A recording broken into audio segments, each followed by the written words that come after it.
It was quite a start to the day in the south end of Salt Lake and Utah County lines, where the two small earthquakes gave folks a lot to talk about. They even woke up the baby. For the rest of us who slept through it all, it's a reminder of how we all need to be prepared. For years, those of us who have lived along the Wasatch Front have heard about the threat of a major earthquake.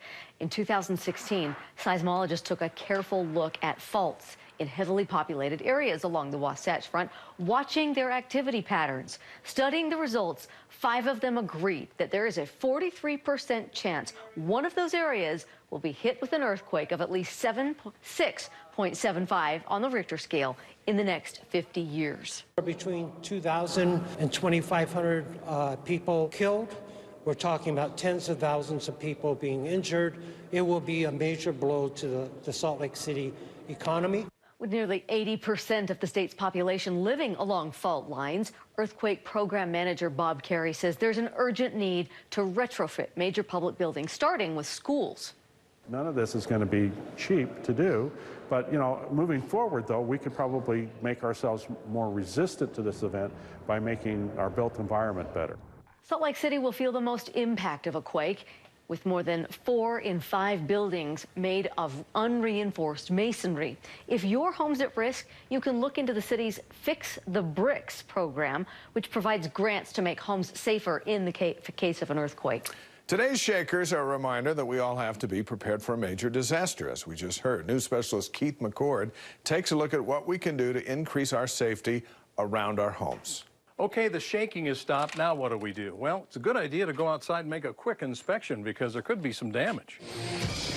Over 10,000 buildings collapse. The shaking lasts for nearly a minute in some areas, damaging 285,000 buildings. Even in buildings that are not damaged, possessions fall down. Be Ready Utah has produced this video showing what might happen along the Wasatch Front in a big quake. Damage will be in the billions, and there will be multiple deaths and injuries. We are all in this together. We will all suffer the earthquake's consequences if most of us do nothing now. If you're at home when things settle down, make sure there are no fires. And since fires are something that can happen after earthquakes, you want to make sure you know how to get out of your house safely in case there is a fire. In less than 2 minutes is what you need to be able to do. If your water pipes are ruptured, find the main shutoff valve. Earthquakes can also break your natural gas line, so know where the gas meter is and know where the valve is so you can shut it off. Check the status of your emergency supplies. You may need them. You have enough water stored throughout your home to get you through 3 or 4 days. What about food? Do you have long-term food packets that are easily accessible? Have you checked the batteries on your portable lights? Does your fire extinguisher work? And can that emergency kit that we're all supposed to have get you through some difficult days ahead? So having a kit ready that you can just grab from your house and go is really important. We're actually stressing 96-hour kits now instead of 72, just to give you that extra day until help can get back to you. Have you contacted friends and relatives? It's better to text than call since the system could be overloaded. These are all things to think about in case the unthinkable happens. If you've been putting it off, start developing a home emergency plan now. A little at a time is better than doing nothing. How quickly you will recover from this disaster is up to you. Keith McCord, KSL 5 News. Thanks, Keith. Preparing for a quake. Up next, we take a look at what you do if you're caught in your car or at work when an earthquake hits.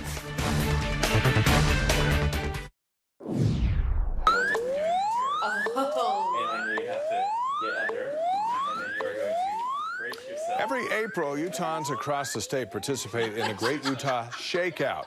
It's a time for all of us to practice what we would do in case of an earthquake, no matter where you are or when it strikes. Not only your preparation at home, but in your car and at work or when you're away. AAA also offered some preparation tips. Keep a flashlight by your bedside, have an emergency kit, and if there is an earthquake, maintain your cell phone battery by sending texts instead of calling people. Now, Deanie has a great tool that we can all use to stay safe. Yeah, you talked about an emergency kit. This is a 72-hour kit, has some of the things you would need if you were on your own for 72 hours. It starts with a blanket, something to keep warm. Inside, there's a whole bunch of things, and I'm just going to walk you through some of it. This whole area filled with drinking water, like these pouches. This whole area full of food pouches, ready to eat meals.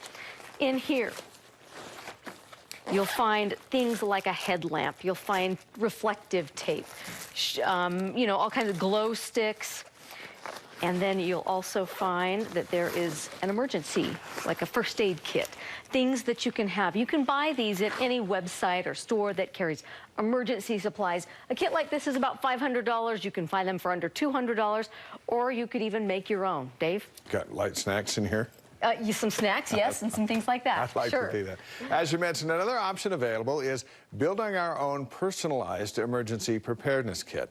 Ready.gov recommends including items like prescription medications, glasses, and contact lens solution, a change of clothes and some sturdy shoes, personal hygiene items, and copies of important documents like insurance policies, identification, bank account records. And if you have children, include items like books, games, and puzzles to help them pass the time.